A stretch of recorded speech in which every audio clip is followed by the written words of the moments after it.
ஆவியானவர் நம்மோடு என்ன பேச விரும்புகிறாரோ அந்த வார்த்தைகளை உங்களோடு பகிர்ந்து கொள்ளும்படியாய் தேவன் தந்த கிருபைக்காக நான் தேவனுக்கு துதி செலுத்துகிறேன்.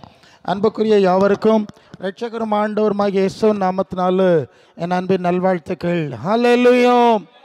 நம்ம வசனத்தில் போனோம். எபேசியர் 2ஆம் அதிகாரம் 20 22 வரை உள்ள வசனங்களை வாசிக்கிறோம். எபேசியர் 2ஆம் அதிகாரம் 20 22 வரை உள்ள வசனங்களை வாசிப்பீங்களா? அப்போஸ்தலர் எபேசியர் 2 20 வரை. அப்போஸ்தலர் தீர்க்கதரிசிகள் என்பவருடைய அஸ்திபாரத்தின் மேல் கட்டப்பட்டவர்களாகவும் அதற்கு கிறிஸ்து தாமே இருக்கிறீர்கள். அதற்கு இயேசு கிறிஸ்து தாமே மூலக்கல்லாக இருக்கிறார். அவர் மேல் மாளிகை முழுவதும் இசைவாய் இணைக்கப்படுகிறது.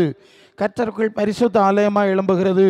அவர்கள் மேல் நீங்களும் ஆவிக்குரிய தேவனுடைய வாசஸ்தலமாக கட்டப்பட்டு வருகிறீர்கள், வர வேண்டும். அப்போஸ்தலர் தீர்க்கதரிசி அஸ்திபாரம், கிறிஸ்து மூலக்கல். இயேசு சொன்னது செஞ்சது ஒரு வீட்டுக்கு மூலக்கல்ல முதல்ல வைக்கிற மாதிரி, அதற்கு இடையில் ஒரு நூல் கட்டி அதுக்குள்ளே மற்ற கல் வைக்கிற மாதிரி தான் அப்போஸ்தலருடைய உபதேசம். இந்த அடிப்படையில் தான் கிறிஸ்துவின் சபை கட்டப்பட வேண்டும் என்பது மிக முக்கியமான காரியம். நம்முடைய ஆவிக்குரிய வாழ்வும் கட்டப்பட வேண்டும் என்பதை ஒருபோதும் மறந்துவிடக்கூடாது. 1 கொரிந்தியர் 3:11 சொல்லுது, போடப்பட்ட அஸ்திபாரமாகிய கிறிஸ்துவை தவிர வேறொரு அஸ்திபாரத்தை உங்களால் போட முடியாது. புரியுது இல்லையா? அஸ்திபாரமாகிய இயேசு தான் போட்டிருக்கு, வேறொரு அஸ்திபாரம் போட முடியாது. போட்டால் அது நிற்காது. அது ஆண்டவர் சொல்லியிருக்கார் மற்ற 7:24, நான் சொல்லிய என் வசனத்தின்படி கேட்டு அதன்படி செய்கிறவன் புத்தி உள்ள கண்மலையின் மேல் வீட்டை கட்டில புத்தி உள்ள மனுஷனுக்கு ஒப்பா இருக்கிறான். நான் சொல்கிறது மாதிரி கேட்காம தந்திரங்கள், கவர்ச்சிகள், சொந்த ஆலோசனைகள் அல்லது வேறு பல விதமான காரியங்களில் கட்டுறவங்க மணலுக்கு மேலே கட்டுகிற புத்தியற்ற மனுஷனுக்கு ஒப்பா இருக்கிறாங்க. காற்றடிக்கும், புயல் வரும், நெருக்கங்கள் வரும், அது அழிந்தது என்று ஆண்டவர் சொல்வார். ஆகவே நம்முடைய ஆவிக்குரிய வாழ்வு இயேசுவின் வார்த்தை, அப்போஸ்தலர் வார்த்தை அடிப்படையிலே அமைந்திருக்க வேண்டும். நாம் கட்டுகிற சபையினுடைய சூழல் நிச்சயமாக கண்டிப்பாக அப்படி தான் இருக்க வேண்டும் என்பதை முதலாவது நீங்கள் மறந்து விடக்கூடாது. அப்போஸ்தலர் 16ஆம் அதிகாரம் 3ஆம் வசனத்தில் அதாவது இயேசுவின் கிருபையினாலே நாம் எப்படி ரட்சிக்கப்படுறோமோ, அது அப்போஸ்தலர் 15:11 இயேசுவின் கிருபையினாலே நாம் எப்படி ரட்சிக்கப்படுறோமோ அப்படி தான் மற்றவங்களும் ரட்சிக்கப்படுவாங்க. ரட்சிப்புன்னு சொல்கிறது நம்முடைய சாமர்த்தியமான பிரசங்கத்தினால வராது, நுட்பமான கவர்ச்சிகரமான பேச்சினால் வராது. ரட்சிப்பை ஏற்படுத்துகிற இயேசு கிறிஸ்துவின் கிரியையினால தான் வரும். ஹல்லேலூயா. அப்போ இயேசு கிரியை செய்யணும்னு சொன்னால் அவருடைய வார்த்தை பேசப்படணும். நாம் பார்த்த அந்த அஸ்திபாரத்தின் அடிப்படை இல்லைன்னா இயேசு அங்கே கிரியை செய்ய மாட்டார். அங்கே இயேசுவினால் உண்டாகிற ரட்சிப்பு உண்டாகாது. அப்போஸ்தலர் 14:3 அவர்கள் அப்போஸ்தலர்கள் போய் பிரசங்கம் பண்ணினார்கள். கர்த்தர் தமது கிருபை உள்ள வசனத்துக்கு சாட்சியாக அற்புதங்களை அடையாளங்களை நடக்க பண்ணினாருன்னு வாசிக்கிறோம். அந்த வசனத்தை நல்லா கவனிக்கணும். நாம் பேசுகிற கவர்ச்சியான அல்லது இனிமையான அல்லது கிருபையான இரக்கமான நாம் பேசுகிற வசனத்தை உறுதிப்படுத்தும்படியாய் அவர் அற்புதங்களை செய்யலை. தமது வார்த்தை, அந்த வார்த்தை கவனிக்கணும். கர்த்தர் தமது கிருபை உள்ள, அவர் பேசின, அவர் ஸ்தாபித்த, அவர் சொன்ன அந்த உபதேசத்தை உறுதிப்படுத்தும்படி தான் அவர் அற்புதங்களை அடையாளங்களை செஞ்சார். இந்த காரியங்களையும் இயேசுவின் கிருபையினால் உண்டாகிற ரட்சிப்பில் அவர் செய்கிற அற்புதங்கள் எல்லாம் உறுதிப்படுத்துகிற இல்லை என்பதை முதலாவது மற்ற 2 சொல்லுவார். நான் கேட்டது தான் உபதேசம், உங்களுக்கு இதெல்லாம் நீங்கள் உபதேசம் பண்ணப்பட, நீங்கள் உபதேசம் பண்ணால் அது என்னுடைய அஸ்திபாரத்துக்கு அதுக்கு எதிர்க்க ஆண்டவர் சொல்ல இதே நாம் பார்க்குறோம். சமூகத்துக்கு நாங்கள் ஊழியர்களில் பிரச்சனையை பார்க்குறோம். என்னன்னு சொன்னால் ஆண்டவர் அஸ்திபார விஷயம், பரலோக நிகழ்த்துக்குரிய பேசுறது ஜனக்கு ஒரு சோர்வுன்னா எனக்கே பரலோகம் என்னைக்கே என்னது மனசு கொஞ்சம் கஷ்டம். ஒரு நாள் புரோட்டா பாத்தி, இன்னொரு நாள் அரசு வந்து, இன்னொரு நாள் குஷ்கா, இன்னொரு நாள் பின்னாடியா கொடுத்தாதான் ஜனங்களுக்கு இது என்னைக்கும் ஒரே இருக்குன்னு ஜனங்களுக்கு ஒரு சோறு கொடுறத பார்க்கும். நீங்க வந்து இஸ்ரவேல் வந்தாங்க 14 வானத்தில் அன்பர்களுக்கு கொடுக்கிறார். வெள்ளையா இருந்தது, தேனிட்ட பழம் ரொம்ப ருசியா இருந்தது, எண்ணெய் போல இருந்தது. எல்லாம் அந்த மன்னாவை எழுதியிருக்கிறது. 11:9 எழுதுனா நீங்க காலையில் வெடிக்காம போகும்போது மாதிரி வெள்ளையா வெண்பனியாய் மூடும். அது புதிய விஷயம். அது மாவாக்கி இடிச்சு அதை அப்பம் கொடுவோம். அது சுவையா ரொம்ப சந்தோஷம், ரொம்ப அருமையா இருந்தது. 40 வரியமோ வரும், 40 வரியமோ தான் வேற ஒன்றும் இல்லை. இப்படியே இருந்ததுனால யோவான் 6:30 வானத்தில் கொடுத்தான். அது எங்கேருந்து வந்தது? வானத்திலிருந்து தேவதூதருடைய மனுஷன் புசித்தலாம் இருந்தது. ஆனால் என்னன்னா அதிகாரம் 4:11 பண்ணிச்சுன்னா அந்த வசனம் எல்லாம் குறிச்சேன். என்ன 11:11 எகிப்திலிருந்து புறப்பட்டு வந்தபோது தேவத்தை பார்த்த நித்திய ஜீவனுக்கு லேவியத்தை ஆமா இஸ்ரேல் சாராத அஞ்சாதிகள் வேற அந்த கூட்டத்தை புரியுதான சொல்லு வரும்போது பிரபோத அடையாளம் கண்டு ஆவேசப்பட்டு மற்ற ஆளுகளை சேர்ந்த தினங்கள் வந்துட்டாவ. வாரத்துக்கு வந்தாச்சு. வாரத்துல செங்கடா வந்தாச்சு.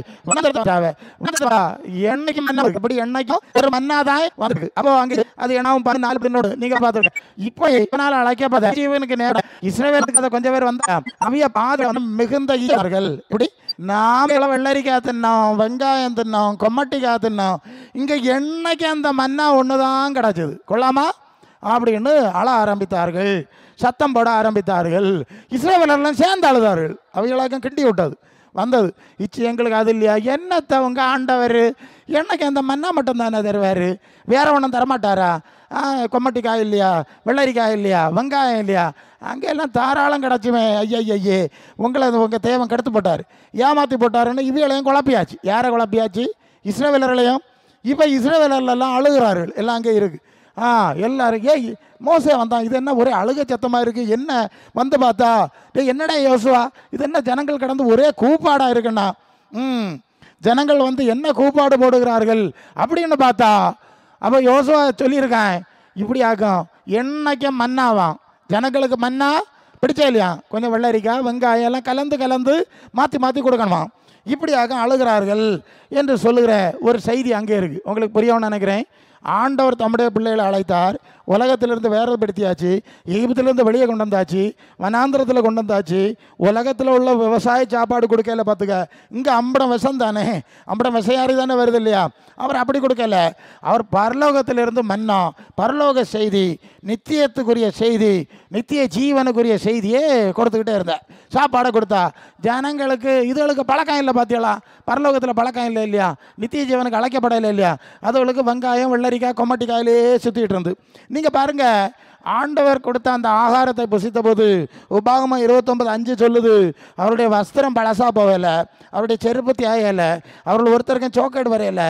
ஏன்னா யாத்திராம 23:25 சொல்லிட்டார், எகிப்தியருக்கு வரப்பண்ணின ஒரு வியாதியை உனக்கு வரப்பண்ணினேன், இல்லைனா நீ ஆஸ்பத்திரி காக்க வேண்டியிருக்கும். அப்போது ஆண்டவர் கொடுத்த மன்னா, ஆண்டவர் நடத்தின காரியங்களில் அவங்களுக்கு பட்டினி இல்லை, சோக்கேடு இல்லை, வஸ்திரம் தேயலை, வஸ்திரம் பழசாவலை, செருப்பு தேயலை, 40 வரையும் இருந்திருக்கு. ஆனால் ஜனங்களுக்கு அது பிடிச்சலை கொள்ளாமா? நான் சொல்லுறது புரியுதா? ஜனங்களுக்கு அது பிடிச்சலை. என்னைக்கு மன்னாவா கொஞ்சம் மாறி வேண்டாமா, கலப்பில் வேண்டாமா? அப்போ பின்ன என்ன செய்யுது? அப்போ பிரசங்கி மாதிரிலாம் பார்க்குது, கொஞ்சம் கலப்பில் கொடுப்போம், எல்லாத்தையும் ஒன்று கலந்து கொடுப்போம் அப்படின்ட்டு கலந்தெல்லாம் கொடுக்குறாரு. இறைச்சி வேணும்னு கேட்டாவலாம். அவர் கோவத்தில் இறைச்சியை கொடுத்தாரு. இறைச்சி வாயில் இருக்க வேலையை வாதம் வந்துட்டு இல்லையா, வயிற்றோட்டம் வந்துட்டு. அது உங்களுக்கு தெரியும் இல்லையா? ஆமாம், இச்சைக்கேற்ற போஜனத்தை கேட்டு கர்த்தரை பரீட்சை பார்த்தார்கள், அவர்கள் கேட்டதை கொடுத்தார், ஆத்மாவிலோ இளைப்பை அனுப்பினார். சங்கீதத்தில் படிக்கிறேன் இல்லையா? இனி ஆஸ்பத்திரி போ, இனி போ தின்னுக்கிட்டு ஆஸ்பத்திரி கிம்ஸுக்கு போ, அப்பல்லோவுக்கு போ, இன்னும் கொஞ்சம் ஆஸ்பத்திரி வட்டங்கிறாங்க இல்லையா? நான் தாராவது தின்னுட்டு மரியாதையாக இருக்குது, உனக்கு இஷ்டம் இல்லாத நல்ல வந்த பம்பு தானே இல்லையா? இதெல்லாம் இங்கே இருக்குது, உங்களுக்கு தெரியும்னு நினைக்கிறேன். இச்சை கேட்ட போஜனத்தை கேட்டார்கள், அவர் புறத்து பார்த்தார், புறம் கொடுத்துட்டார், புறம் சோக்கடை அனுப்பினார், ஆத்மாவில் இளைப்ப வாதை அனுப்பினார். சரி, இப்படியாக ஜனங்களுக்கு இன்னைக்குள்ள நிலைமையும் அப்படி இருக்கிறது. நீங்கள் அப்படி இருக்கப்படாது இல்லையோ? சரி, அது யோவான் 6:27 சொல்லுகிறார், அழிந்து போகிற போஜனத்திற்கு அல்ல, நித்திய ஜீவன் வரைக்கும் நிலைநிற்கிற போஜனத்திற்காகவே கிரியை நடப்பீங்கள், அதை மனுஷகுமாரன் உங்களுக்கு கொடுப்பார். எனக்கிட்ட அநித்தியமான ஜீவனுக்குரிய காரியத்தை நான் கொண்டு வரையில, நித்திய ஜீவனுக்குரிய காரியத்தை தான் உங்களுக்கு விசேஷமாக கொண்டு வந்திருக்கேன் இல்லையா? மற்றதெல்லாம் சும்மா கூட கொடுக்கேன். நீங்கள் நித்திய ஜீவனுக்குரிய காரியம், அவர்கள் ஆண்டவருடைய வசனத்தை கேட்டு கொண்டு வந்தார்கள், சாப்பிடாமல் இருந்தார்கள். ஆண்டவர் சீசர்கிட்ட கேட்டார், சீசர் சொல்லுகிறார்கள் இவர்களை அனுப்பிடணும். இப்படியே மணிக்கணக்காக பிரசங்கம் பண்ணாமல் ஒரு 10 நிமிஷம், ஒரு 7 நிமிஷம், ஒரு 20, அப்படி ஷார்ட் அண்ட் ஸ்வீட் அப்படியே பேசணும், அப்படியே குத்துப்படாமல் பேசணும், பக்குவமாக பேசணும். அந்த பழத்தில் ஊசி இறக்குறது மாதிரி அப்படியே பேசணும். அது கொஞ்சம் பேசினா போகிறோம், நிறைய பேசாண்டாம், அது உருப்படப்படாது, வழங்கப்படாது. அந்த ரீதியில் பேசணும். கொஞ்சம் விவரமாக விளக்கி சொல்லிட்டா விவரம் வழங்கிடு பற்றியலாம்.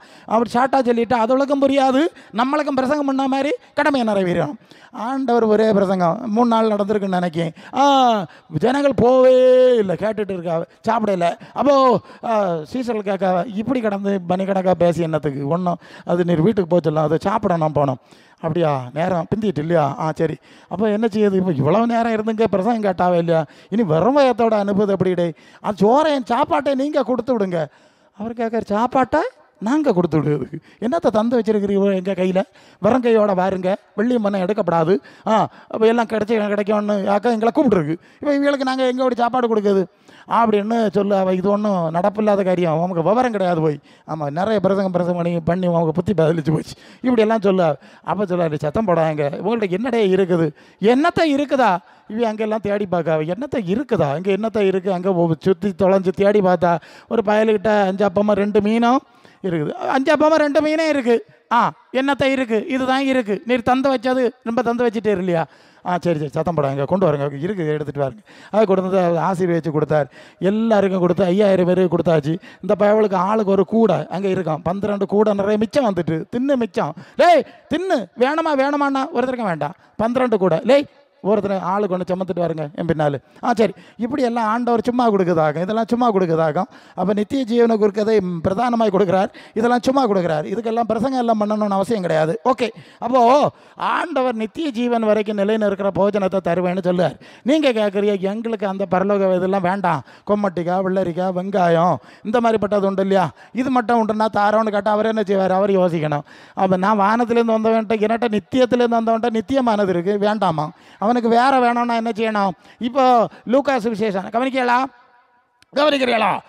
ஆண்டவர் சொல்லுகிறாரு, நான் பரலோகத்திலேருந்து வந்திருக்கிறேன், என்கிட்ட இருக்கிறதெல்லாம் ஒரிஜினல் பரலோக ஐட்டம், நித்தியம், அந்த அநித்தியமானதெல்லாம் இல்லை அப்படின்னு சொன்னான். அப்படியா? அப்போ என்ன செய்யுது? அப்படி இருக்கவளோ சாத்தான் வருவேன். அது லூக்கா 4:5.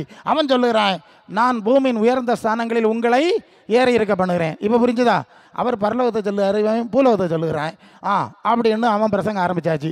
இயேசுநாதர் வந்தார், இந்த நித்திய ஜீவனை பற்றியுள்ள காரியத்தை கொண்டு வந்தோடனே சாத்தான் குறுக்க வந்தாச்சு. நில்ல நீர் நித்தியத்தை பற்றி ஒன்றும் பேசாண்டான், பரலோகம் ஒன்றும் பேசாண்டான், எனக்கு வேலை செய்யும், எனக்கு ராஜ்யத்துக்கு வேலை செய்தா உம்மை உயர்ந்த ஸ்தானத்தில் கொண்டு வைக்கிறேன்னு உலகத்தை எல்லாம் காட்டியிருக்கான். காரு, வண்டி, அரண்மனை எல்லாம் ஒன்று காட்டியிருக்கான், வட்டம் கரைக்கி விட்டுருக்கான்.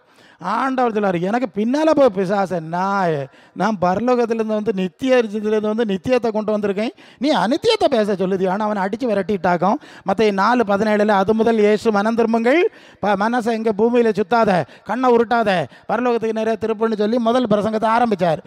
கடைசி பிரசங்கம் கடைசியில் என்ன வருது?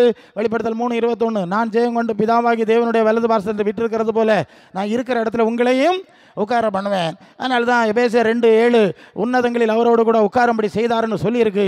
கொலோசியர் 3:1-2 கிறிஸ்து தேவனுடைய வலது பாசத்தில் இருக்கிற மேலானவளை தேடுங்கள், பூமிக்கு தேடிடப்படாதுன்னு அப்போஸ்தலர்லாம் உறுதிப்படுத்தி வச்சுட்டாங்க. இதுதானே அப்போஸ்தலருக்கு அஸ்திபாரம். சரி. இப்படி ஆண்டவர் சொல்கிறார். ரோமர் 2:7 வாசிக்கும்போது, சோர்ந்து போகாமல் நற்கிரியைகளை செய்து அழியாமையை தேடுகிறவர்களுக்கு நித்திய ஜீவனை கொடுப்பார், அழிவுக்குரியவர்களை தேடுகிறவர்களுக்கு அநித்தியமான ஜீவனை கொடுப்பார். அப்போ அநித்தியமான காரியத்தை கொடுக்கறதுக்கு சாத்தானை ஏற்கனவே ஏற்படுத்தி வச்சிருக்கு. அவன் உலகத்தின் பூமியின் உயர்ந்த ஸ்தானம்னு பேசிக்கிட்டே இருப்பான். ஆண்டவர் சொல்லுவார் யோவான் 14:27, உலகம் கொடுக்குற பிரகாரம் நான் உங்களுக்கு கொடுக்க மாட்டேன். கொள்ளாமா? அங்கே இருக்குது, உலகம் கொடுக்குற பிரகாரம் நான் உங்களுக்கு கொடுக்கறது இல்லைன்னு அவர் சொல்லிடுவார். யோவான் 18:36 என்னுடைய ராஜ்யம் எந்த உலகத்துக்கு உரியது இல்லைன்னு சொல்லிடுவார். நேர எதிர். இவன் சொல்லுவது பூமியின் உயர்ந்த ஸ்தானம் தருவேன், அவர் சொல்லுவது உன்னதங்களின் உயர்ந்த ஸ்தானங்களை தருவேன். இப்படியாக போட்டி நடந்துட்டு இருக்கு. அதுக்கு நடுவுலையாக நம்ம இருந்துட்டு இருக்கிறோம். நாம் கொஞ்சம் விழிப்பாக இருந்து கொள்ள வேண்டும். அல்லேலூயா. 1 யோவான் 2:25-26 சொல்லுது, நித்திய ஜீவனை அளிப்பேன் என்பதே அவர் நமக்கு செய்த வாக்குத்தத்தம், உங்களை ஏமாத்துறது குறித்து நான் எழுதியிருக்கிறேன். அல்ல இல்லையா? யாரெல்லாம் அநித்தியமான காரியத்தை ஆசீர்வாதம்னு உங்களை பேசுகிறானோ அவன் உங்களை ஏமாத்துறான்னு அர்த்தம், சாத்தானுக்கு வேலை செய்கிறான்னு அர்த்தம், உலகத்தில் அடிமைப்படுத்துகிறான்னு அர்த்தம். நீ அப்புறம் அதுலேருந்து கரையேற முடியாது. அல்ல இல்லையா? உலகம் பொல்லாங்கனுக்குள் கிடக்கிறது. 1 யோவான் 5:19 சொல்லுகிறது, உலகத்துக்குள்ளே நம்ம மூழ்கடிச்சா திருப்பி அதுலேருந்து வெளியே வர முடியாது. அல்ல இல்லையா? ஆண்டவர் சொல்லுவார், நான் உலகத்திலிருந்து உங்களை வேறு பிரிக்கிறேங்கிறார். அது எங்கே? யோவான் 15:19. நான் உங்களை உலகத்திலிருந்து தெரிந்து கொண்டபடினால் உலகம் பகைக்கிறது. இவ்வளவு நாளாக உலகத்தினுடைய அந்த கண்ணிக்குள்ளே தான் கிடந்தீங்க. உள்ளே இருந்து நான் உங்களை வேறு பிரித்து தெரிந்தெடுத்தேன். அது 17, யோவான் 17:7-9 படிச்சிங்கன்னா, பிதாவே, உலகத்திலிருந்து தெரிந்தெடுத்து எனக்கு தந்த மனுஷருக்கு உம்முடைய நாமத்தை அறிவித்தேன், அவர்கள் தான் உம்முடையவர்கள். அப்போது சாத்தானுடைய பிடி, சாத்தான்னா உலகம்தான், சாத்தானுடைய பிடியிலிருந்து நம்மை ஆண்டவர் விடுவித்து வெளியே கொண்டு வருவார். இனி சாத்தானிட்ட சிக்காத, உலகத்தில் சிக்காத, போய் மாட்டாத, அது வட்டங்கரைக்கு மண்ணில் புதைச்சி மலர் வளையம் வச்சு போடும், நீ சிக்கிறாதன்னு சொல்லி நமக்கு விடுதலை தருகிறார். இப்போ அடுத்தது ஒரு கூட்டத்தார் வந்து, இல்லை நம்ம சாத்தானிட்ட சிக்கணும், உலகத்தில் சிக்கணும் அப்படின்னு கொண்டு சிக்க வச்சு பிறகு இப்போ உலகத்துக்குள்ளே நிறைய பேர் மாட்டி கிடந்துட்டு கண்ணு விழிச்சிக்கிட்டே இருக்கா. இனி இதில் இருந்து கரையாறது எப்படி பிரசங்கியாரு? இறக்கி விட்டாச்சு, குண்டுக்குள்ளே, ஆழமான குண்டுக்குள்ளே இறக்கி விட்டாச்சு, இனி கரையாற முடியாது. அப்படி கடந்து சிக்கி கொண்டே கிடக்கிறார்கள். இல்லையா? அப்போ நீங்கள் வந்து அஸ்திபாரம் போட வேண்டிய ஆள் தான் அஸ்திபாரம் போடணும். பத்தியலா இல்லையா? நீங்கள் என்ன சொல்லுதியா? அதான் அஸ்திபாரம், அப்போஸ்தல அஸ்திபாரம்னு சொல்லுது. தவறான ஆளால் அஸ்திபாரத்தை போட்டால் குழப்பம் ஆயிரும். எலக்ட்ரீஷியனை கொண்டு அஸ்திபாரம் போட்டு விட்டால் வீடு அம்படம் பவர் கரண்ட் வரும், அப்புறம் உள்ள இடத்துல உட்கார முடியாது. அவருக்கு எலக்ட்ரீஷியன் இல்லையா, உள்ள இடம்படம் வேற கொடுத்து கரண்ட் அடிச்சு விட்டுட்டாரு. இப்போ ஒரு இடத்துல இருக்க முடியாது. வீடு கட்டுற அஸ்திபாரம் உள்ள ஆளுக்கு அஸ்திபாரம் போட கொடுக்கணும். ஒரு ஃபேஸ்புக்கில் முகமூலில் எனக்கு ஒரு நண்பர் எனக்கு ஒரு செய்தி அனுப்பியிருந்தார், ஒரு விசித்திரமான செய்தி. அது என்ன செய்தின்னு கேட்டால், அவர் வீடு கட்டணும், அப்போது வீட்டுக்கு ப்ளம்பிங் ஒர்க்கு, எலக்ட்ரிக்கல் ஒர்க்கு செய்யணும், அப்போ அதை யாராவது ஏற்படுத்தணும். அப்போ ஒரு மனுஷன் சொன்னான்னா, நான் ப்ளம்பிங் ஒயரிங் எல்லாம் சேர்த்து செய்திருவேன் சார், எல்லாம் சேர்த்து செய்திருவேன், எனக்கு எல்லா வேலையும் தெரியும், நான் ஒன்றா செஞ்சு தந்துருவேன்னு சொன்னேன். உடனே இவர் பார்த்தாரு, ஆமாம், இனி ப்ளம்பிங் வேலைக்கு ஒருத்தன், எலக்ட்ரிக்கல் வேலைக்கு ஒருத்தன், இப்படி 2 பேரை கூப்பிட்டு 2 சம்பளம் கொடுக்கறதுக்கு 2ஐயும் சேர்ந்து ஒரே ஆள்கிட்ட கொடுத்தா வேலை முடிஞ்சு இல்லையா அப்படின்னு கொடுத்துட்டார். எல்லாம் வேலை முடிஞ்சுக்கிட்டு சுவிட்சை போட்டால் இந்த பவர் சாக்கெட்டில் ஓடி தண்ணி வருது. கொள்ளாமா? அவர் அந்த ஃபோட்டோவை எடுத்து போட்டிருக்காரு. அதாக்கு விசித்திரமாக இருக்குது. சுவிட்சை போட்டால் பவர் சாக்கெட்டில் ஓடி தண்ணி வருது.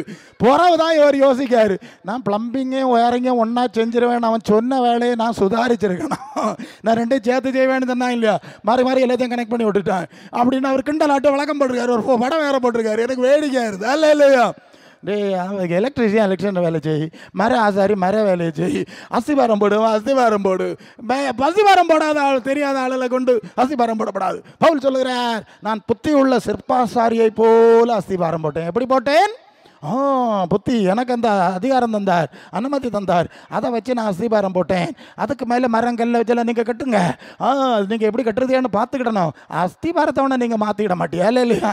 அஸ்திபாரத்தை நீங்கள் பிடுங்க போனீங்கன்னா உங்களை பிடிங்க போடுவார் ஆண்டவர். இல்லையா? கொள்ளாமல் நான் ஒரு அஸ்திபாரம் போட்டுட்டு இருக்கிறத கொள்ளலாம், நீ எங்கேருந்துடா வந்தா என்ன பிடுங்கி போடுவேன், ஃபீஸை உருவி போடுவேன்னு சொல்லுவார். சரியா? அப்போ எப்போ கவனமாக இருக்கணும். நாம் பேசுறதெல்லாம் எல்லாமே அதுக்குள்ளே தான் இருக்கணும். வசனம் முன்னால் வருது இல்லையா, தீர்க்க தரிசனம் சொல்லுகிறவர்களை பற்றி ஒரு வசனம் எனக்கு முன்னால் வருது. அது சொல்லுகிறவர்கள் விசுவாச பிரமாணத்துக்கு ஏற்றதாக சொல்லணும். வசனம் சரியா? எல்லாம் முன்னால் வருது, எடுத்துருங்க, நேரம் ஆயிரும். விசுவாச பிரமாணத்துக்கு ஏற்றதாக தான் தீர்க்க தரிசனம் சொல்லணும். விசுவாச பிரமாணம்னா இயேசுவும் அப்போஸ்தலரும் சொல்லியிருக்காங்கல்ல, அடிப்படை இதுதான் விசுவாச பிரமாணம். நீங்கள் வந்து சிஎஸ்எஸ் சபையில் வந்து நிச்சயா விசுவாச பிரமாணம்னு ஒன்று சொல்லுவாங்க. நான் இயேசு பிதாவை விசுவாசிக்கிறேன், குமாரனை விசுவாசிக்கிறேன், அவர் இப்படி வந்தார், மரித்தார், அடக்கம் பண்ணப்பட்டார், உயிரோடு எழும்பினார், மீண்டும் நியாயம் தீர்க்க வருவார்ன்ட்டு அந்த விசுவாச பிரமாணம் அறிக்கை பண்ணுவாங்க. அதுபோல் நமக்கு விசுவாச பிரமாணம் இயேசு சொன்னதும் அப்போஸ்தலர் சொன்னதாகும். தாவீது சொன்னதில்லை, ஆபிரகாம் சொன்னதில்லை, அதெல்லாம் நமக்கு விசுவாச பிரமாணம் இல்லை. கடந்து வந்திருக்கோம். சில விஷயங்களை இதற்கேற்ப ஏதாவது இருந்தால் நாங்கள் புரிதலுக்கு எடுத்துக்கொள்ளலாம். அஸ்திபாரம் இங்கே இருக்கணும். அஸ்திபாரத்தை மாற்றப்படாது. மாற்றுவதனாலேயாக எல்லா பிரச்சனையும் உண்டாகிறது. சரி, அப்போ அஸ்திபாரம் போட வேண்டியவர்கள் ஒழுங்காக போடணும். தந்திரமான ஆவியில் வேலை செய்து ஒரு முறை எனக்கு ஒரு சகோதரன் உண்டு. அவரிடத்துல நான் வந்து இந்த அஸ்திபார அனுபவத்தில் வந்துட்டேன். ஆண்டவர் இந்த கிருபையை தந்துட்டார், நான் ஊழியத்துக்கு வந்துட்டேன். அப்போ எப்போதும் நான் அவரிடத்துல பேசுவேன், நாங்கள் சேர்ந்தே நடப்போம். அப்போ நான் இதெல்லாம் சொல்லுவேன், இந்த அப்போஸ்தலத்திற்கு அஸ்திபாரம் கிறிஸ்து மூலக்கல், சுவிசேஷத்தினுடைய அடிப்படை இப்படி இருக்கிறது பார்த்துக்க, நம்ம மார்க்கம் தப்பாக போகுது பார்த்துக்க அப்படின்லாம் நான் சொல்லுவது உண்டு. அவன் எதிராக பேச மாட்டான். ஏன்னா எல்லாமே வசனம், எல்லாமே கட்டன் ரைட்டாக போயிட்டுருக்கு. எதிராக பேச துணி வராது, எல்லாம் பொறுமையாக கேட்டுடுவான். அவனுக்கு சந்தேகம், ஏன்னா அவன் சிஎஸ்ஐ பாரம்பரியத்தில் அவர் வந்தவர். அங்கே பூமியின் உயர்ந்த ஸ்தானத்தில் இருப்பார். பிள்ளைகளை காண்பாய், ஆசீர்வாதம் காண்பாய்னு சொல்லி, இஸ்ரவேலுக்கு உண்டான சமாதானத்தையும் காண்பாய்னு சொல்லி, இன்னும் சமாதானம் இல்லை, அடிச்சுட்டு கிடக்கானுவா. பார்த்துக்க, கள்ளத்தனத்தை பார்த்துக்க. சரி போ. சரி, இப்போ இப்படி கேட்டு கேட்டு பழவனம் இல்லையா? இவனுக்கு நான் சொல்லுது கொஞ்சம் சண்டை பிடிக்கல, மனசில் வச்சுக்கிட்டான். அதான் விஷயம். இந்த அஸ்திபாரம், பாரம்பரிய அஸ்திபாரத்தை விட்டு வெளியே வந்ததாகும். அவன் வெளியே வரையில, சண்டை கிடையாது, ஆனால் எல்லாம் கேட்டுக்கிடுவான். இப்படி இருந்தது. இப்படி இருந்த காலத்தில் திடீர்னு ஒரு நாள் சாயங்காலம் வந்து, டே வா, உங்ககிட்ட கொஞ்சம் பேசணும். நான் ஏதோ சந்தோஷப்பட்டேன், ஏதோ விசேஷமாக வந்திருக்கேன் அப்படின்ட்டு போனேன். நாங்கள் 2 பேரும் பேச போனோம். கொஞ்சம் வெளியே போனோன்னா ஒரு காரியம் சொன்னான். நீங்கள் நல்லா கவனிச்சுக்கிட்டான். அவன் என்ன கொஞ்சம் கிண்டல் பண்ண மாதிரி இருந்து, அது என்னன்னு சொன்னான், டேய், எங்கள் வீட்டுக்கு ஒரு பிரசங்கியார் வந்தார். எந்த பிரசங்கியாருன்னா, அவங்க சர்ச்சில் வந்து கன்வென்ஷனுக்கு வந்த பிரசங்கியார். அப்போது என்னுடைய பெரியப்பா டீக்கனாராக இருந்ததுனால அந்த கன்வென்ஷன் பிரசங்கிமாரை தன்னுடைய வீட்டில் கொண்டு வந்து சாப்பாடு கொடுத்து உபசரிக்கிறது அந்த காலத்தில் இருந்தே வழக்கம். சரியா? அப்போ இந்த பிரசங்கியாரை வீட்டுக்கு கூட்டிகிட்டு வந்திருக்கார். இந்த பிரசங்கியார் வாசலில் வந்து நின்னோடனே சொல்லியிருக்காரு, இந்த வீட்டில் யார் வெளிநாட்டுக்கு போகிறதுக்கு இருக்கிறதுன்னு கேட்டிருக்காரு. ஏற்கனவே என்னுடைய சகோதரர் வந்து வெளிநாட்டுக்கு போனோம்லாம் ட்ரையலில் இருக்கார். என்கிட்ட ஜெபம் பண்ண சொல்வார். அப்போ நான் சொல்லுவேன், பரலோகத்துக்குரிய தேடு, தேவ சித்தத்துக்கான காரியம் தேடு, இதுதான் பிரதானமாக இருக்கணும். மற்ற காரியெல்லாம் ஆண்டவர் தகுதியானதை செய்வார், பார்த்துக்க, அதுவே பிரதானமாக ஆயிடப்படாது. இப்படி தான் நான் பேலன்ஸாக தான் பேசுறது, உங்களுக்கு தெரியுமே. இவன் மனசில் வச்சுருந்தான். இப்படி இருக்கும்போது அந்த பிரசங்க யாரும் இப்படி கேட்டுட்டார். ஏன் பிரதர் அங்கே கிடையாது, அவருக்கு ஒய்ஃபு தான் வீட்டில் இருக்கார். அப்போ அவங்க சொல்லியிருக்காங்க, என் ஹஸ்பண்டு தான் வெளிநாட்டுக்கு போகணுன்னு ட்ரை பண்ணிகிட்ருக்காரு அப்படின்னு. சீக்கிரமாக அவர் போவார், கர்த்தர் உங்களை உயர்த்த போகிறாருன்ட்டு வீரவசனம் பேசிட்டார். எல்லாம் நடந்திருக்கு. இவர் வந்தோன்னா ஒய்ஃபு சொன்னாங்களாம், இப்படி வந்தார், அவருக்கு தெரியாது, உங்களை பற்றி தெரியாது, அவர் ஆசிட் இப்படி சொல்லிட்டாரு, கர்த்தர் நம்ம ஆசீர்வதிக்க போகிறாருன்னு சொல்லிட்டார். இவன் கேட்டுட்டு சும்மா இருக்க முடியாதானே, என்னட்ட வந்து கேட்டியா, இப்படி எங்கள் சபையில் வந்த தீர்க்கதரிசி வந்தார், அவர் இப்படி சொல்லியிருக்கிறார், நான் அப்படியாக. அவன் ஏதோ எனக்கு நெத்தியில் கல்லெடு தெரியாது மாதிரி, நான் எதிராக பேசலப்பா, நான் கொஞ்சம் பேலன்ஸாக பேசினேன், அவ்வளோதான் அப்படின்னு பேசினான். நான் ஒரு கணக்கு ஷாக் ஆனேன். இவன் ஏன் என்ன நெத்தியில் அடிக்கிறவன் பேசுகிறான், நான் சொன்னது ஒன்று, உடனே அப்படியா? அப்போ நான் சொன்னேன், சரிப்பா, கர்த்தர் உனக்கு என்ன செய்கிறாரோ நன்மையானதை, நல்ல கவனிக்கணும், கர்த்தர் உனக்கு நன்மையானதை செய்யட்டும், நல்ல விதமாக செய்யட்டும், ஓகே, அது ஒன்றும் பிரச்சனை கிடையாது, விட்டுட்டேன், முடிச்சு. இவர் எல்லா டிக்கெட்லாம் ரெடி பண்ணி வெளிநாட்டுக்கு போனார். வெளிநாட்டுக்கு போய் ஒரு 3 மாதம் ஆயிருக்காதுன்னு நினைக்கிறேன். 3 மாதத்துக்குள்ளே நான் ஒரு சொப்பனம் பார்க்குறேன். என்ன சொப்பனம்னா, எனக்கு பிரதர் ஒரு ஆரஞ்சு கலர் பனியன் போட்டுட்டு இங்கே வீட்டில் வந்து நிற்கார். நான் அவரை பார்க்கேன். இப்படி ஒரு சொப்பனம். நான் வீட்டில் மனைவிட்ட சொன்னேன், டேய் போய் 3 மாதமே ஆயிருக்காது இல்லையா, இவன் ஆரஞ்சு கலர் பனியனை போட்டுட்டு அவன் வீட்டில் வந்து நிற்க, அப்படியே என்ன ஒரு மாதிரி பார்த்துக்கிட்டு நிற்கிறான், பார்த்துக்க, இது என்ன புரியலையே, இது குழப்பமாக இல்லையா இருக்குது தெய்வமே அப்படின்னு நினச்சேன். வீட்டில் சொல்லிட்டேன். 2-3 நாள் கழிச்சு நான் இருந்த இடத்துல அந்த பைப் அடியில் போய் தான் எனக்கு தண்ணி எடுத்துகிட்டு வரணும். நான் பைப்பில் போய் ஒரு குடம் தண்ணியை எடுத்து தூக்கிட்டு திரும்பி வரேன். கண்ணுக்கு நேர் எதிரில் ஆரஞ்சு கலர் பனியனோட அவன் உண்மையாகவே நிற்கிறான். நல்லா கவனிக்கணும். அவனுக்கு வீடு பக்கம், அவனுக்கு வீட்டு முன் வாசல் அந்த பக்கம் இருக்குது, பின் வாசல் இந்த பக்கம். என்ன பார்க்கறதுக்காக வேண்டிய வந்து நான் காலையில் தண்ணி எடுக்க போவேன்னு தெரியும். அவன் கரெக்டாக வந்து நிற்கிறான். நான் டக்குன்னு அதிர்ச்சி அடைஞ்சிட்டேன். ஆரஞ்சு கலர் பனியனு அவன் அப்படியே நிற்கான். நான் அவனை பார்த்துக்கிட்டே போனேன். ஏன்னா பைசா கடன் எல்லாம் வாங்கி வெளிநாட்டுக்கு போனதாகும். கிட்ட போனோன்னு என்கிட்ட சொன்னான். அவன் சொன்ன வார்த்தையை சொல்லுறேன், நான் ரொம்ப அதிர்ச்சியில் இருக்கிறேன். எங்கே இருக்கிறேன்? ரொம்ப அதிர்ச்சியில் இருக்கிறேன். இப்போ உனக்கிட்ட பேசக்கூடிய பிள்ளை எனக்கு இல்லை, நான் உன்கிட்ட புறம் பேசுவேன்னா. நானும் ஷாக்கானே. சரிப்பா, சரி என்கிட்ட போயிட்டேன்.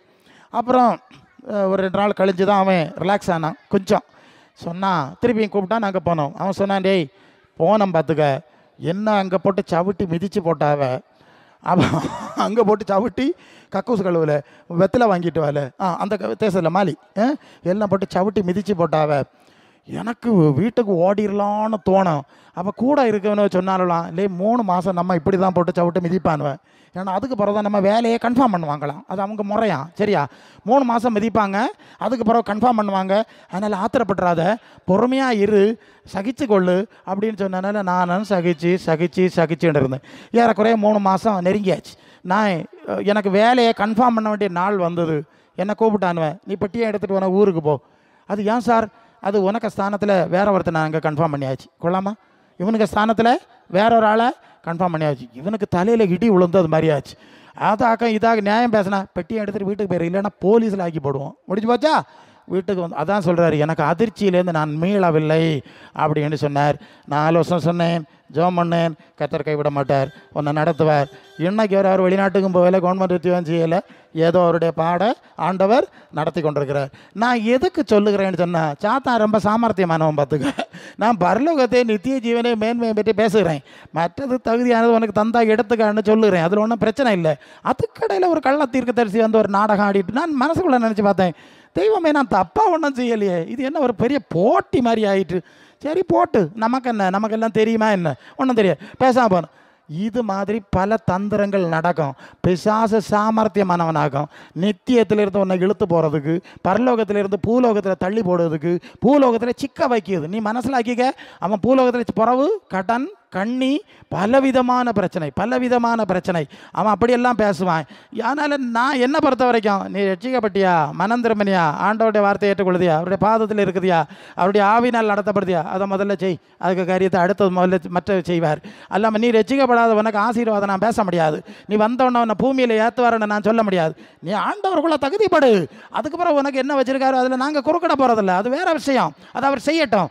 என்னுடைய பிரச்சனை, ஏன் ஆண்டவருடைய வார்த்தையில் நடக்க மாட்டேங்க, ஏன் அப்போஸ்தல அஸ்திபாரத்தில் நடக்க மாட்டேங்கிற, அவருக்கு வாழ்க்கைக்கு அவைகளுக்கு நமக்கு ஏன் சம்பந்தம் இல்லாமல் போகுது, முதல்ல அந்த வட்டத்துக்குள்ள வா, அதுக்கப்புறம் மற்ற காரியத்தை பார்க்கலாம். அதுக்கு ஆனால் பிசாசு சொல்கிறான், அதெல்லாம் வேண்டாம், உன்னை நான் பூமியின் உயர்ந்த ஸ்தானத்துக்கு கொண்டு போகிறேன். இப்படி தான் ஜனங்களை வஞ்சிக்கிற ஒரு கூட்டம் இப்போ நிறைய பெருவிட்டு இருக்கு. அவங்க இயேசுவின் மாதிரியில் நடக்க மாட்டாவே, அப்போஸ்தல மாதிரியில் நடக்க மாட்டாவே, ஆனால் நிறைய பணம் எங்கேயாவது சாத்தான் கொடுப்பானே. உலகத்தை ஆட்சி செய்தவன் தானே, இந்தியாவை ஆட்சி செய்ய ஆளுவ இல்லை, என்ன தேவ பிள்ளைகளை ஆட்சி செய்யாவ, ஊழியக்காரமாரா, இவனும் நல்லா ஜெபம் பண்ணேன், ஏய் இன்னார் வரப்படாது, இன்னார் வந்தால் நான் இயேசு ஆராதிக்கிறதை விட்டுருவேன்னு ஒரு ஆள் சொன்னாராம், எனக்கு பத்திரிகையில் அனுப்பினாவே. அதெல்லாம் அவர் பார்க்கல, போடா நடக்காது. எதுக்கு சொல்லுகிறேன்னா, இது நமக்கு தேவையில்லாத விஷயம். நமக்கு பரலோகத்துக்கு போனோம், நித்திய ஜீவன் அடையணும், இயேசு இருக்கிற இடத்துக்கு போனோம், அதுதான் முதலாவது தேவராஜ்யத்தை தேடணும், மற்ற காரியத்தை அவர் கொடுக்குறார். இதுதான் நாங்கள் சொல்லுகிறோம், இதுதான் அஸ்திபாரம்னு சொல்லுகிறோம். ஆண்டவரை ஏற்றுக்கொண்டு நாங்கள் பட்டினி ஒன்றும் கிடக்கல, சாவையில் சவால் விட்டாவ, உன்னை உயிரோட வச்ச மாட்டேன்னு சவால் விட்டவையே உண்டு, நீ வாழ்ந்துக்கிட மாட்டேன்னு சவால் விட்டவையே உண்டு, உன் ஈரல் எடுப்பேன்னு சொன்னவையே உண்டு, சொன்னவையெல்லாம் செத்து போனவைய புல்லுங்க இருந்தாச்சு அல்ல இல்லையா. அப்போ ஆண்டவருக்குள்ளே போகிறதுனால தானே மற்ற காரியெல்லாம் நடந்து. உங்களுக்கு இதை சொல்லுக்கு வந்தோம், அங்கேயே இந்த மெனக்கட்டு கிராமமாக வீடு வீடாட்டு வண்டியை எடுத்துக்கிட்டு ஈனத்துக்கு ஓடிட்டு நடக்கிறோம். இது ஆண்டவர் தந்ததுனால தானே, உங்களுக்கு அது புரியணும். அப்போ ஆண்டவருடைய அஸ்திபாரத்தில் நிலைச்சிருக்க பாரு. ஆமாம், அது ரொம்ப கவனமாக இருக்கணும். உங்களுக்கு அது அநேகருக்கு வந்து உங்களுக்கு பே போனோம், நோய் போனோம், நீங்கள் கேட்கறதெல்லாம் கிடச்சணும், புள்ள கிடச்சணும், அடுத்து பிள்ளைக்கு புள்ள கிடச்சணும், அடுத்தது கிடச்சணும், இப்படியே நீங்கள் வட்டம் கறங்கிட்டு இருப்பீங்க அல்ல இல்லையா. உங்களுக்கு பரலோகத்தை பார்க்கறதுக்கு நேரம் கிடையாது, பரிசுத்த சிந்தை கிடையாது, பரிசுத்த ஆவியினுடைய அனுபவம் கிடையாது, ஆவிக்குரிய சிந்தை கிடையாது. இப்படியே இருந்துக்கிடணும். அப்புறம் இயேசு வந்தோடனே நீங்கள் பாட்டு பாடிட்டு இருக்கணும், அவர் உடனே வந்து உங்களை அடித்து தூக்கி லிஃப்ட்டில் ஏற்று மாதிரி ஏற்றி அங்கே கொண்டு போனோம். இப்படியாக கனவு கண்டுக்கிட்டு கிடக்குது இல்லையா, நிறைய பேர் கனவு காணும். அப்போ நாங்கள் நினைக்கிறது உண்டு, இயேசுநாதருடைய வாழ்க்கைக்கு நமக்கும் சம்பந்தம் இல்லைன்னா எப்படிடே நீங்கள் பரலோகத்துக்கு போறீங்க. இவர் சொல்லுவார், உனக்கு இத்தனை எண்ணம் தருவேன். அப்போ இவர் அதே எழுதி வச்சுக்கிட்டு கர்த்தர் இதை தருவேன்னு சொல்லியிருக்கார். இவர் சாவு வர காண போகிறதா இல்லை, இவர் பரலோகத்துக்கு போக போகிறதா இல்லை.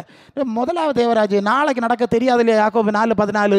முதலாவது அதை செஞ்சு வச்சுக்கிட்டு இல்லையா மற்ற காரியத்துக்கு போனோம். அப்போது நாளைக்கு என்ன நடக்குன்னு தெரியாத மாதிரி இருக்க சூழ்நிலையில் ஆண்டவர் இடத்துலையும் பரலோகத்துக்கும் வருகைக்கும் தயாராக என்ன பற்றியா நடந்துட்டு இருக்கு. சுற்றி கொரோனா, கொள்ளை நோய், போர், யுத்தம் செய்தி எல்லாம் கேள்விப்பட்டாலும் ஒன்றை பூமியின் உயர்ந்த ஸ்தானத்தில் ஏற்றுவான்னு சொல்லலாம். பேதானே இங்கே சுற்றி பற்றி எரிஞ்சிக்கிட்டு இருக்கு. இது எப்போ கொண்டு இங்கே போடுவானுன்னு தெரியாது. பக்கத்தில் கூடங்குளம் இருக்குது, வசம் இல்லாமல் ஆக்சிடென்ட்ஸிலேயே வெடிச்சிட்டாலே கொஞ்சம் கஷ்டம்தான். இந்த நிலையில் நம்ம பரலோகத்துக்கு போகிறக்குள்ளே ரெடி ஆகணும், பரிசுத்தத்திலேயே தகுதி அடையணும், ஆவி நாளையிலே நடத்தப்படணும். நீங்கள் என்னத்தை சொல்லுதிய, இதுக்கு நேரமாக ஒரு வசனம் முன்னால் வருது, அதை நீங்கள் வாசுருங்க. எலியாவுக்கு ஒரு வேலைக்காரன் இருந்தான், அவனுக்கு பேர் எலிசா. அவன் எலியாவோடு நடந்தான், பார்த்துக்கிட்டே இருந்தான். ஓ, எலியாவிட்ட எப்படி ஒரு பவர் இருக்கா, கூடயே நடக்கிறேன். அவன் கேட்குறான், எலியா போகிற வேலை, டே நான் போகிறேன், உனக்கு என்ன வேணும்? வேற ஒன்றும் வேண்டாம், உமட்ட இருக்க வரத்தில் டபுள் ரெண்டிப்பாக எனக்கு வரம் வேணும்னு. அவன் சொல்லலாம், கொள்ளாமல் இது அரிதானதை கேட்டா, இது கொஞ்சம் கஷ்டம் இல்லையா, நீ எப்போமா நான் எடுத்துக்கொள்ளப்படுவதை கூட இருந்தியன்னா இது உனக்கு கிடைக்கும் அல்ல இல்லையா. அவ்வளோதான். அவன் பொறுமையாக சொல்லி பார்க்கான தீர்க்கதரிசிகள் பதில் இரு, அவர் போட்டு எனக்கு காரியம் ஆக வேண்டியிருக்கு. அவன் கடைசி வரை இருந்து அவன் எடுத்துக்கொள்ளப்படுகிறான், அந்த சால்வை விழுது எடுத்துக்கிட்டு வர்றான், அவன் ரெட்டி பாய் தீர்க்கதரிசி ஆகிறான். இந்த எலிசா தீர்க்கதரிசிக்கு ஒரு வேலைக்காரர் தான் கேயாசி நல்லா பார்த்துக்க, கேயாசி. அவனு அங்கே நாகமா வரான், வந்து அவனை சுகமாக்கியாச்சு. நாகமான்னு சொல்லுகிறான், என்ன பணம் எல்லாம் வச்சுக்க மூட்டையாக வச்சுக்கன்னா வேண்டாம் வேண்டாம் வேண்டாம் ஓடி போயிரு கொண்டாத திருப்பி அனுப்பிட்டான்.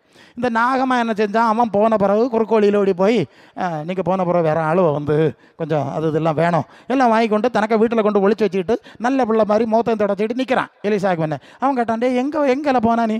ஒரு இடம் போகலே சமான், நான் இங்கே தான் சுற்றி நிற்கிறேன். அப்படியா, இங்கே தான் சுற்றினியா? நான் அங்கே நீ மற்றவன்கிட்ட பேசின வேலையை நான் சொன்னேன் இல்லையா, என் மனசு பேசிச்சு இல்லையா, திராட்சை தோட்டங்களையும் ஒலிவ தோப்புகளையும் ஆடு மாடுகளையும் ஒட்டகங்களையும் வாங்குறதுக்கு இது காலமா?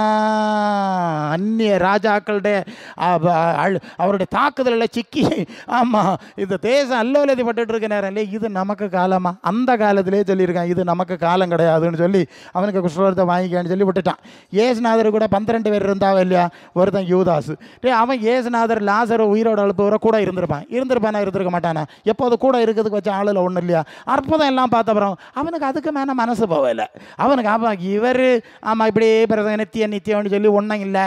ஆமாம் பரிமள தைலத்தை கொண்டா உடச்சி ஊற்றினா நல்லதுதான், என்ன அடக்கம் பண்ணதுக்கு எதுவாக இருக்குது, இதை விற்று 300 பணத்துக்கு விற்றுருக்கலாம், எனக்கிட்ட கொண்டு தந்திருக்கலாம், நான் அதில் பாதியை எடுக்கலான்னு பார்த்தா அதுக்கு வழி இல்லாமல் ஆக்கி போட்டார். எல்லா வழியும் அடைச்சிடுவார், ஆறுகளை அடைச்ச மாதிரி அடைச்சி போடுவாருன்னு சொல்லிட்டு அவன் பிராளத்தில் இருக்கிறான். ஒரே நாளையில் இயேசு அவன் காட்டி கொடுக்கல. அவன் கொஞ்சம் நாளாகவே பார்க்கேன் இவருக்கு பின்னால் வந்து என் தொழில் நஷ்டப்பட்டுட்டு இல்லைன்னா வேறு என்ன நினச்சானோ தெரியாது. பிசாசு சொல்லுவான், பார்த்தியா இவருக்கு பின்னால் வந்தனால ஒரு நல்ல தொழிலதிபர் ஆகிருக்கணும், இன்னைக்கு நீ எல்லாத்தையும் இழந்தியா, அவர் எல்லாம் விட்டுட்டு வா, வருங்கையோட வா, போகிற இடத்துலையும் காசு இல்லை, இப்படிப்பட்ட கூட்டத்துக்கு ஊழியத்துக்கு போனால் வண்டியும் காரம் எடுத்துகிட்டு போனால் எங்கே போகிறது, அது பிடிச்சு கிடக்கு, நாங்கள் என்னத்தையாவது கொடுக்கணும், இப்படியாக ஊழியத்துக்கு போகிறது அல்ல இல்லையா நினச்சிக்கிடாது. அவர் கோடி கணக்கில் தங்க கட்டி கொண்டு தெரியார். இந்த யார் இறங்க படுக பாடலாம் எங்களுக்கு இல்லை, நான் கூட நடக்கணும் எனக்கு இல்லையா தெரியும். பெட்ரோல் போடணும்னு சொன்னால் இப்போ டீசல் போடுறதுக்கு பைசா இருக்காது அவர்கிட்ட.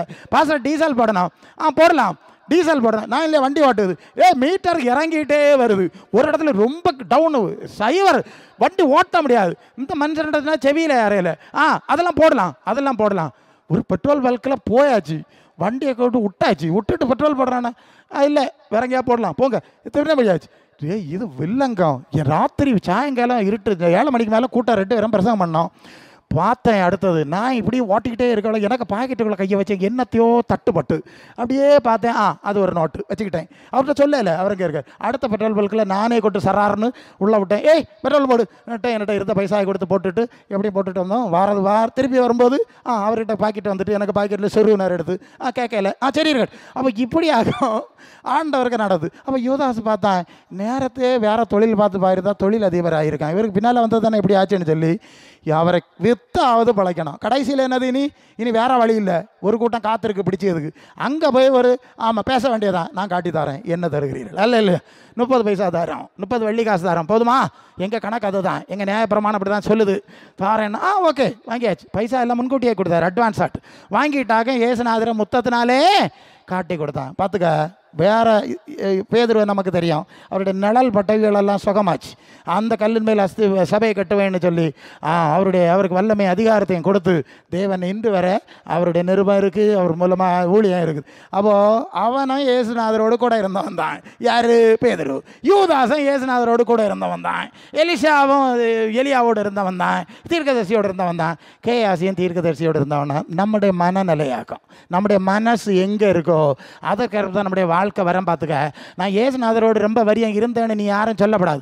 இருந்தனத்துக்கு வரவு கட்ட இவ்வளவுக்கு வேலை கூட இருந்தா இல்லையா, இந்த பெரிய மனுஷனோட இருந்தா இல்லையா, சொல்ல போனால் எனக்கு நிறைய வந்துடும், எனக்கு நேரம் முடியுது சரியா. இப்படி எல்லாம் நிறைய அனுபவங்கள் எங்களுக்கு ஏகப்பட்டது இருக்குது. அதெல்லாம் உள்ள வச்சுட்டு ஒன்றும் தெரியாத பைத்தியக்காரத்தனமாக அங்கே நிற்கிது, நீங்கள் புரிஞ்சுக்கணும் சரியா. சரி, அப்போஸ்தலர் தீர்க்கதரிசி அஸ்திபாரம் கிறிஸ்து மூலக்கல்லாக இருக்கணும்.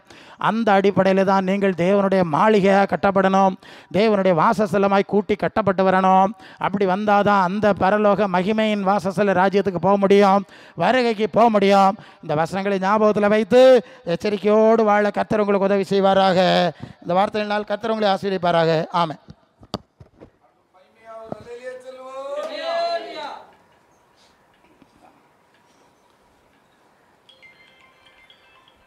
Dale.